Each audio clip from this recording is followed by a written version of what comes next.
for whatever reason you need to get into your dashboard, your bezel here on a 2008 and up Suzuki Sx4.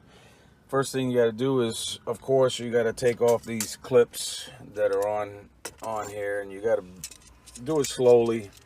From the bottom, you start up with a screwdriver and you just pry it up. Then you take off the radio. It has 4 bolts, right? And then you take off these 2 bolts for this, and you just pull it up and back. Put that on the side.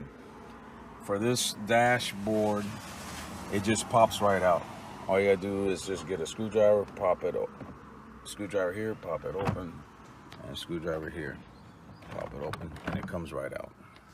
There you go.